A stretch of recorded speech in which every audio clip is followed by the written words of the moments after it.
하나님, 이제 이 어린 종 예배 순서에 따라 준비된 주의 말씀 증거하려고 합니다.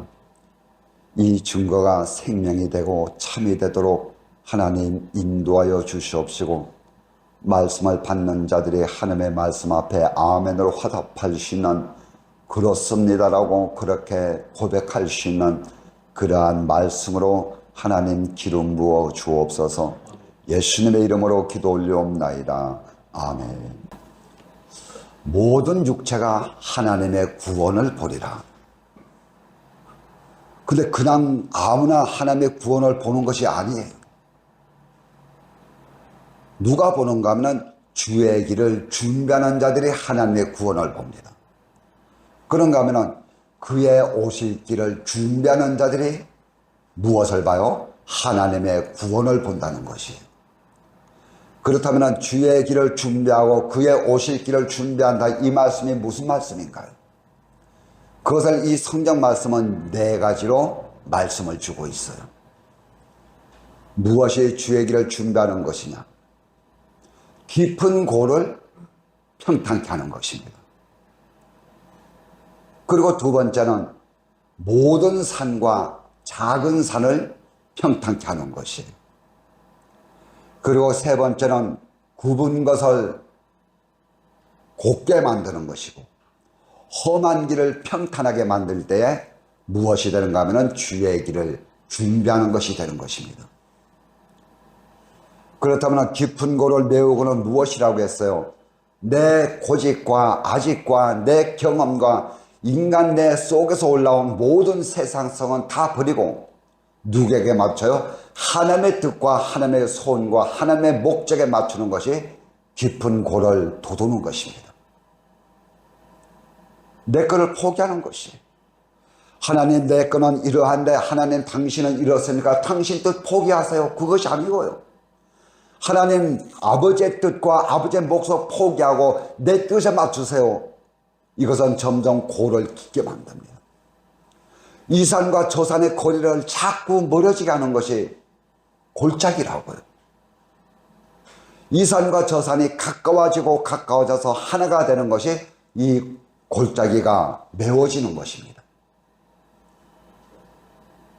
그러기 위해서는 내 뜻과 내 고집을 없애고 아버지의 뜻과 아버지의 그 목적성에 맞추는 것입니다.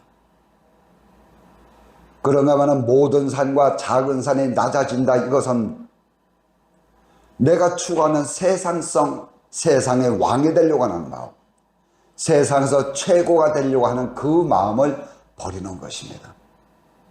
그래야지 너무 많은 산과 작은 그 산이 낮아지는 것이에요. 이제 세 번째는 무엇을 말씀하는가 하면 굽은 것이 고다져야 됩니다. 휜 것이 고다져야 돼요. 굽은 것이라고 하는 것은 스콜리오스라고 하는 헬라어를 쓰고 있어요. 굽다. 이 스콜리오스의 이 뜻하자는 구부러진다라고 하는 뜻이 있습니다. 구부러진 것이 스콜리오스예요. 삐뚤어진다고 하는 뜻이 있습니다. 삐뚤어졌다. 참 삐뚤어졌어. 정렬이 똑바로 해야 되는데 야 줄이 삐뚤어졌어. 의자를 똑바로 놔야 되는데 이것이 삐뚤어졌을 때 스콜리오스라고 하는 헬라어를 쓰고 있습니다. 그런가 하면 부정직한 마음을 놓고 말할 때 스콜리오스, 굽었다, 그렇게 이야기합니다. 부정직한 것이에요. 입에서는 정직하다고 하는 그 말이 나오는데 내 심령은 부정직한 것입니다. 그러니까 쉽게 말하면 내가 하는 말과 내 속에 품은 그 마음이 항상 하나가 되어야 되는데 이직이 되고 있어요. 속은 지옥인데 입에서는 거룩이 나옵니다. 속은 거룩한 것인데 입에서는 세상이 나오는 것이에요. 이것을 성경 말씀은 스콜리오스라는 이 단어 속에 함축되어져 나가고 있습니다. 그래서 여기서 굽은 것이 뭐해져요? 고다지고. 고다지다. 이것은 세 단어로 헬라어 세 개가 되어 있어요. 한 단어가 아니고요. 고다지고. 에이서 유티에서 에임이라고는 단어였습니다. 에이서 유티에서 에임이. 이것은 바로 되다라는 뜻이에요. 바로 되다. 거짓된 것이 바로 되고, 삐뚤어진 것이 바로 되고, 이질적인 것이 하나가 되는 것을 이야기하는 것입니다. 이것이 고든 것이, 굽은 것이 고다지고, 제자리로 돌아오는 것을 놓고 말할 때 고다진다, 그렇게 이야기합니다. 시골길은 참 구불구불해요. 옛날에는요. 제가 살던 저 상주에서는 서울까지 가려면 하루에 12시간 가야 됐어요. 새벽밥 먹고 차를 타면 서울에는 어두워야지 도착이 됩니다. 그 길은 전부 험난해요. 먼지가 나고요. 구불구불합니다. 근데 이것을 곱게 만든 길이 무엇인가 하면 고속도로예요. 구불구불한 길에는 위험이 따르고 또한 길도 좁고요. 근데 고속도로는 될 수 있으면 직선으로 길을 만듭니다. 어떤 날 이 직선이 너무 길다 보면은 좀 지루할 때도 있어요. 빠르게 가기 위해서. 많은 시간이 단축되고 또한 높낮이가 있는 이 시골길을, 굽은 길을 곱게 만드는 것입니다. 우리가 가정에서 철사를 참 많이 씁니다. 그런데 철사는요, 굽으면 쓰질 못해요. 그래서 철사는요, 항상 곱게 펴야지 이 철사의 일을 할 수가 있습니다. 굽은 것은요, 무엇을 졸라매려고 해도 그렇게 낼 수가 없어요. 다리 퍼들어지고 헐렁거리고요. 그래서 굽은 철사를 곱게 펴서 사용하는 것이 굽은 것을 곱게 한다, 그런 뜻을 가지고 있습니다.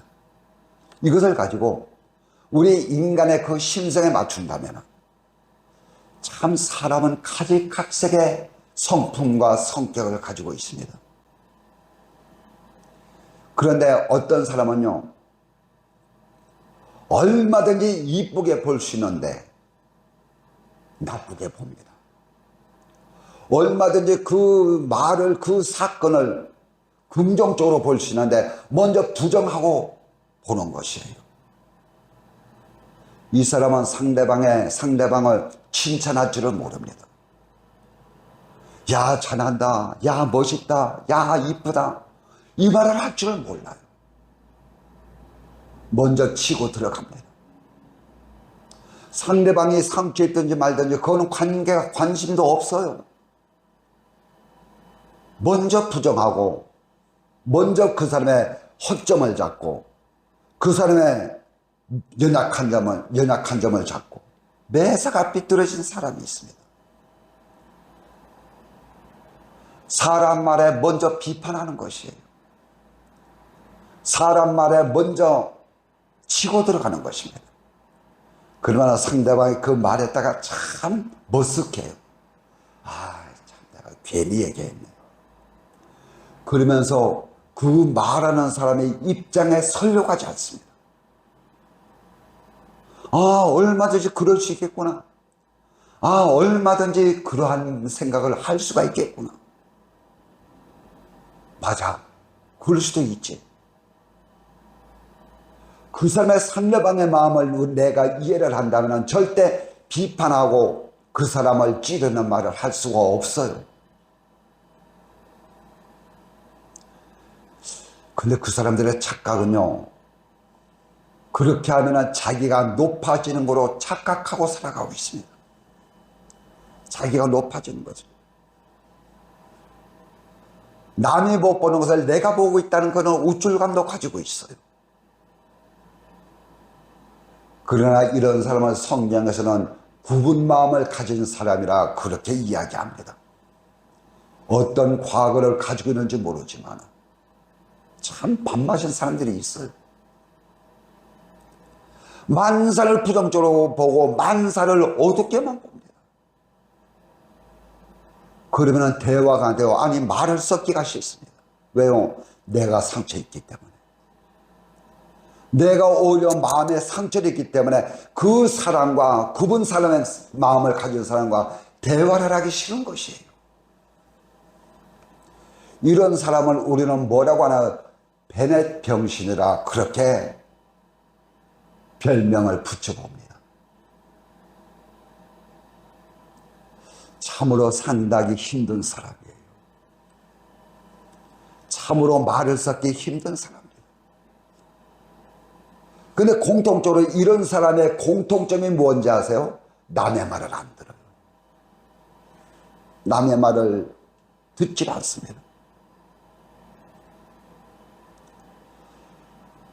그래서 못을 박는데요, 중간에 휘어진 못은 고쳐서 박아서 쓸 수가 있어요. 근데 그 머리 못대가리라고 하죠. 못대가리가 망가진 것은 진짜 쓸 수가 없어요. 버릴 수밖에 없습니다. 대가리가 이 맞는 부분이 망가졌기 때문에 그 못 자체가 내가 원하는 곳에 박을 수가 없는 것입니다. 몸통이 휘어지고 그래요. 이것이 굽다 하는 그런 일반적인 자연의 이치인 것입니다. 그렇다면 이것을 우리가 영의 이치, 믿음의 이치로 끌고 들어온다면 그릇되고 바르지 못한 행실을, 그릇되고 바르지 못한 행실을, 옛사람의 행실을 버리는 것이 굽은 것을 곱게 하는 것입니다. 옛사람의 행실을 버리는 것이에요. 그러니까 이것을 윤리 도덕의 그러한 행실 이전에 아버지 앞에서의 행실입니다. 이것을 버리는 것입니다. 여러분, 과거에 그릇되고 바르지 못한 행실을 계속 끌고 간다면 주님의 가신 길을 가로막는 장애물이 될 수밖에 없어요. 이것은 절대적으로 우리를 인도하는 그 길이 되지를 못합니다. 그래서 하나님과 하나 되는데 회방되는 거, 방해되는 거. 하나님과 내가 하나 되는데 회방거리가 됩니다. 나와 이웃이 하나님의 사랑으로 하나가 되는데 회방거리가 되는 것이에요. 이것은 어떻게 될까? 바르게 펴야 됩니다. 나와 하나님 사이에 무엇이 가로막고 있는가, 이것을 알고 이것을 고치는 것이 굽은 것을 곱게 하는 것이라고요. 저 사람과 나 사이에 무엇이 불통이 되는가, 이것을 알고 그것을 고치는 것이 굽은 것을 곱게 하는 것입니다. 그래서 이 굽은 사람은 어떤지 아세요? 칭찬하는 말을 어떻게 듣는지 아세요? 아첨으로 받아들입니다. 아이고, 또 아첨 떨고 있네. 칭찬하는 말인데. 충고하는 말은 뭘로 받아들이는지 아세요? 멸시하는 말로 받아들입니다. 충고하는 말을. 영의 이치를 받아들이질 않습니다. 위로하는 말을 조소하는 것으로 받아들이는 것입니다.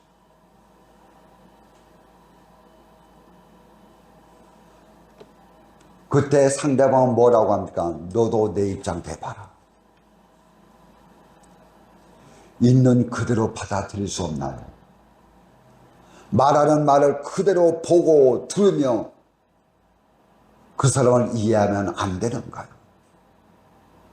이것이 구분마음. 그런가 하면 구분마음에는요, 모든 것이 불결되어 나옵니다.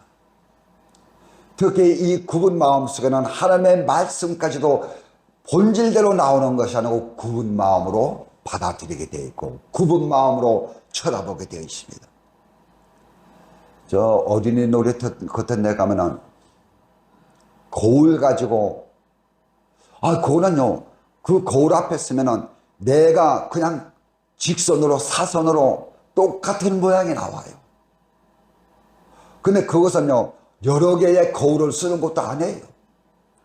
몇 개의 거울 가지고 사람의 눈을 현혹시키는 것입니다.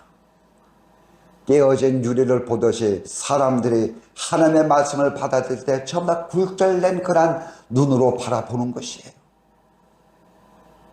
깨어진 거울에는 전부 사람이 삐뚤어지게 보입니다. 그러니 말씀을 똑바로 보지 못하고 똑바로 듣지 못하고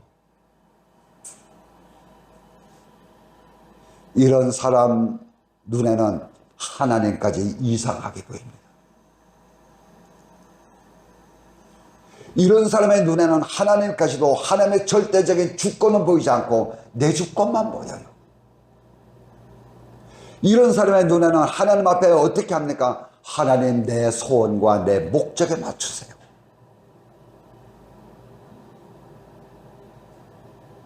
아니면 내가 아버지 앞에 쿠데타 일으킵니다. 뭐해서 그래요? 마음이 삐뚤어져서 그렇습니다. 받아들이는 통로가 삐뚤어졌어요. 신약에 예수님을 십자가에 못 박은 제사장과 서기관들이 있습니다. 여러분, 이들이 왜 예수님을 십자가에 못 박았나요? 이들은요, 다른 유대인들보다 누구를 기다리는가 하면은 메시아를 기다리는 사람들이에요. 이들이 왜 하나님의 말씀을 연구하고 말씀 가지고 그 나라를 통치하나요? 그 중심은 무엇인가 하면 메시아라고요. 이 땅에 오실 주님을 기다리는 것입니다. 근데 그들의 그 마음이 굳어졌어요. 그 마음이 삐뚤어졌어요. 그러다 보니까는 예수님께서 이 땅에 성육신에서 이 땅에 오셨는데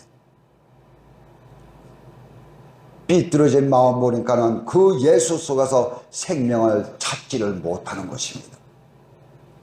아, 이분이 메시아구나, 이분이 하나님이시구나, 이것을 발견하지 못하는 것이에요. 이들은요, 예수님을 어떻게 바라보나요? 우리가 이 땅에서 싸워야 될 육신의 대상입니다. 어디서 나왔죠? 그런 마음이? 아, 예수님 때문에 자기들의 밥줄이 끊어지거든요. 자기들의 지위가 자꾸만 흔들리거든요. 세상의 위치가 자꾸 유동을 치거든요. 그러니까 예수님은 자기들의 눈으로 볼 때는 자기들을 돕는 그분이 아니고 자기들의 자리를 보존하는데 위협하는 분이 예수인 것입니다.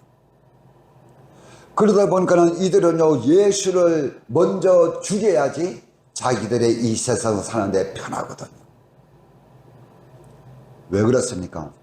심령이 삐뚤어져서 그렇습니다. 삐뚤어진 사람은 바른 것을 볼 수가 없어요.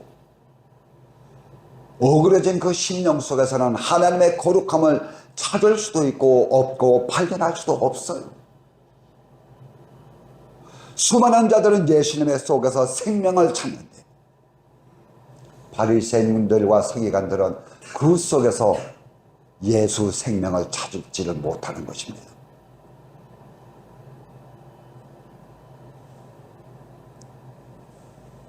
그래서 결국 어떻게 합니까? 예수님을 십자가에 못 박는데 주동자들이 됩니다. 존재적으로는 다른 삶을 통해서 예수님을 십자가에 못 박았지만 예수님을 십자가에 못 박는데 그 가장 큰 공로는 바로 서기관들과 바리새인들과 제사장들이에요.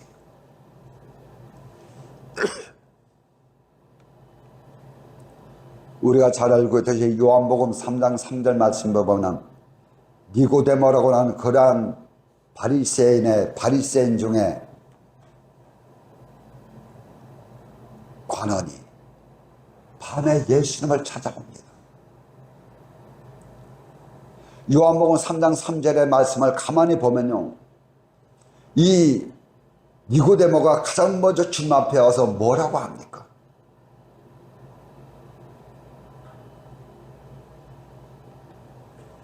하나님께로부터 오신 선생이요.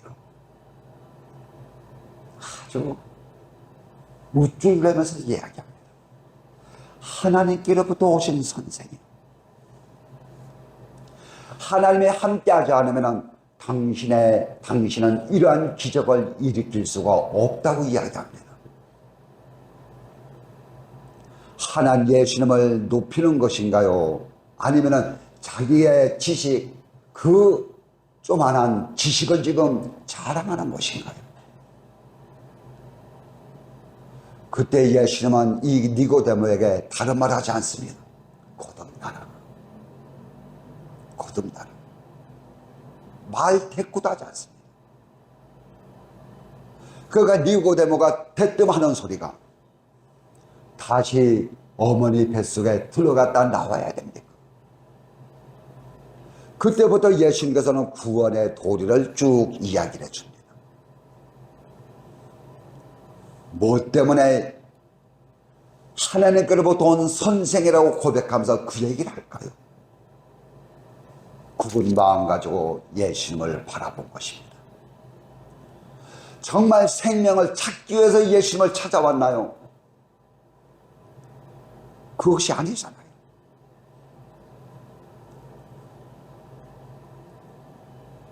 거듭남의 비밀도 모르고 그러면서 기독교인이라고 합니다.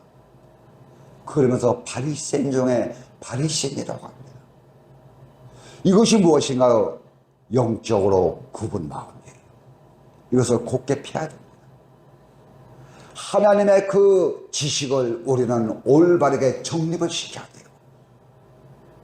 하나님이 어떤 분인데 인간의 지식 가지고 아버지의 지식을 담아 놓습니까? 아버지의 지식을 인간의 그 머리는 담을 수가 없어요. 그러나 니고데모는 자기의 세상의 지식 가지고 예수님 앞에 나와서 우쭐대고 있습니다. 거듭나라.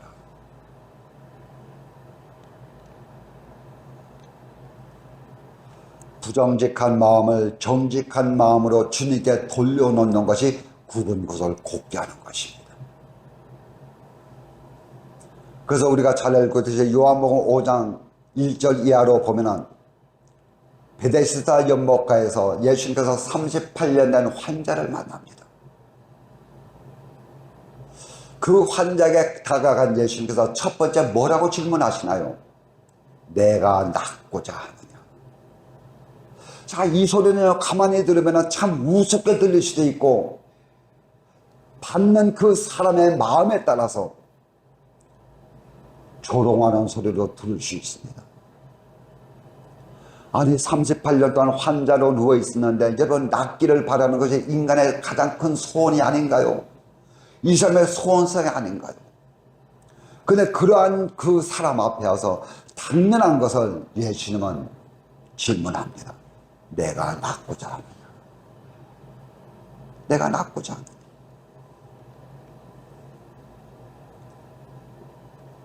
누가 봐도 알 수 있는 소원성입니다. 듣는 자 입장에서는 얼마든지 상대방이 자기를 놀리는 소리로 들을 수도 있어요. 그런데 이 38년 된 환자는 예수님을 굴절된 그 신앙으로 보지 않습니다. 내가 낫기를 바라나이다. 낫기를 바라나이다. 그래서 주님께서 우리에게 하는 질문은 너무너무 당연한 것이고 너무 쉬운 것입니다.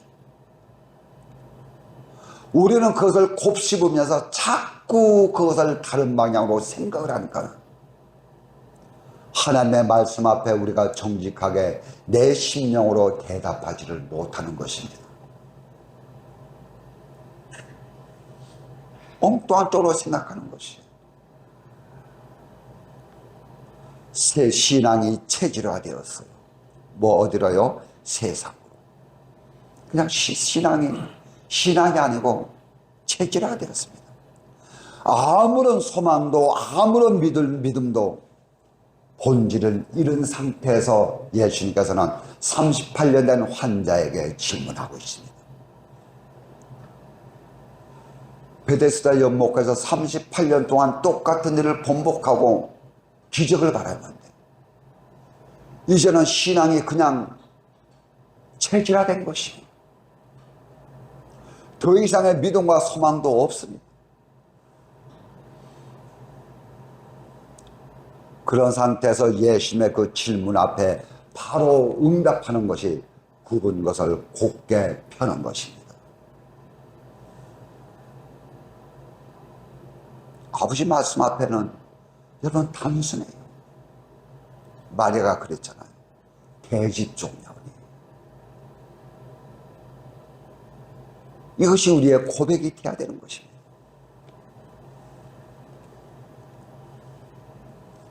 그래서 누가복음 15장 오늘 이 봉독한 말씀 그 뒤에 보면은 자기의 분깃을 가지고 집 나간 둘째 아들 우리는 탕자라고 합니다.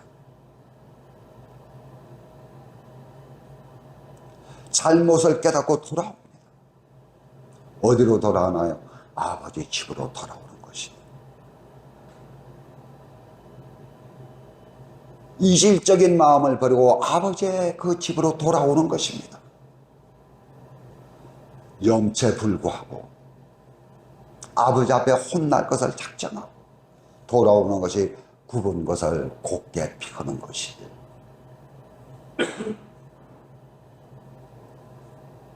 그렇다면 굽은 것을 곧게 펴기 위해서는 무엇이 있어야 될까요? 기준점이 있어야 됩니다. 기준점이 없으면 내가 편 것이 곧은 건지 다른 것인지 삐뚤어진 것이 여러분 그것을 몰라요. 정확한 기준점이 있어야 됩니다. 거기에 맞춰야지 펴질 수가 있어요. 정확하고 절대적인 것이 없는데 어떻게 내 굽은 것을 알 수가 있을까요? 몰라요. 기준이 없는데요. 표준이 없는데 어떻게 내가 삐뚤어진 것을 알 수가 있나요? 그래서 바르고 정확한 해답이 없으면 명확한 해답이 없으면 내가 왜 틀렸는지 이것도 모른다고요. 어떤 사람들은 하나님 앞에 엄청난 책망을 받으면서도 내가 왜 이런 책망을 받아야 되지 이것도 모르고 있어요.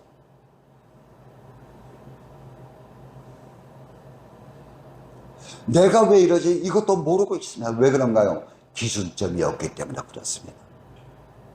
그래서 우리 삶의 모든 기준점은 오직 하나님의 말씀입니다. 말씀에 비춰졌을 때 내가 삐뚤어졌다면 이것은 굽은 심령이에요.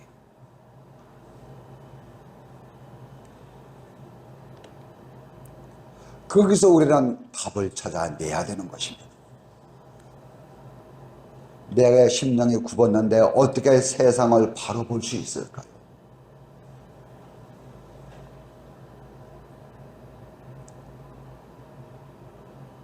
내가 잘못된 것을 모르는데 어떻게 내 잘못을 찾고 고칠 수가 있을까요? 안 됩니다. 방법은 오직 하나, 예수 그리스도를 내 생명으로 내 것으로 채워가는 것. 이 방법에는 없어요. 이것이 굽은 것을 곧게 하는 것입니다. 그런데 문제는요, 이것은 내가 할 수도 없고 내가 고치지도 못하고 내가 준비하지도 못합니다. 우리가 이것을 어떻게 준비하고 어떻게 이것을 고칠 수 있나요? 그런 능력이 저와 여러분은 없습니다. 정확한 기준이 세워지고 또한 그렇게 되었다면 이제 주님 앞에 그것을 내어드리는 것입니다. 내 자신을 주 앞에 내어드리는 것이에요. 무엇 가지고? 정확한 기준점을 가지고. 오그러진 것이 있다면 이것을 주 앞에 내어드리는 것입니다. 하나님, 나는 이것을 고칠 능력도 없고 내가 이것을 감당할 힘도 없나이다.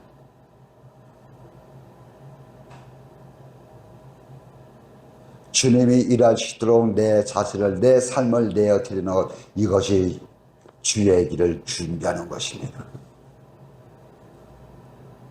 그러니까 세상의 윤리와 도덕에 잣대가지고 맞도록 착하게 살아가라, 이런 의미가 아니잖아요. 여기서 하나님의 기준점은 무엇인가 하면 하나님의 뜻입니다. 하나님의 뜻 안에서 살아가라. 이것이 굽은 것을 곧게 펴는 것입니다. 이럴 때 하나님을 바라보고 하나님을 의지하는 광야의 소리를 들을 수가 있어요. 이때만이 하나님의 감화 감동을 받을 수가 있습니다.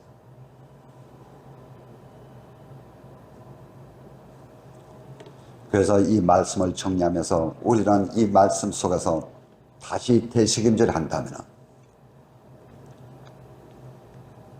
우리 속에 아버지로부터의 그 굽어진 마음은 어떤 것인가? 그것을 알아야 됩니다. 굽어진 마음이 무엇인가? 우리는 아버지를 위한다고 하면서 정말 그 말이 나를 위한 것인가? 정말 아버지를 위한 것인가?